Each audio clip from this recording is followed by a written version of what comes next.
Hello everyone, खूप दिवसानंतर मी आज ब्लॉग शूट करत आहे. सो तुम्ही याच्या आधी पण माझ्या ब्लॉगमध्ये बघितलेलं आहे. शेगाव संस्थान, तिथे रूम बुकिंग वगैरे कशी करायची ते सांगितलं होतं मी. सेम प्रोसिजर आहे, पण आज आपण आलेलो आहे ओंकारेश्वरला. तिथे हे शेगावचं जे गजानन महाराजचं संस्थान आहे ते आहे. आणि हे जे तुम्हाला दिसत आहे हे गजानन महाराजचं मंदिर आहे. हा तिथला आतमधला परिसर आहे. अशा प्रकारे हे ओंकारेश्वरचं गजानन महाराजचं संस्थान आहे. सेम आहे आपल्या शेगावसारखंच. हे जे बाजूनं तुम्हाला दिसलं तिथे बुकिंग वगैरे होते रूमचं.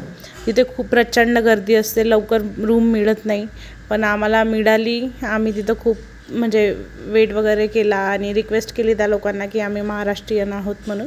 मग त्यांनी आम्हाला रूम प्रोव्हाइड केला. त्याच्यानंतर मग आम्ही नर्मदा स्नान करायला गेलो. हे असे तिथे मूर्त्या वगैरे देखावे बनवलेले आहेत. तुम्ही पण ओंकारेश्वरला गेले तर गजानन महाराजच्या संस्थानमध्येच थांबा. भेटूया पुढच्या व्हिडिओमध्ये. तिथपर्यंत बाय. आणि लाईक शेअर कमेंट करायला विसरू नका. बाय.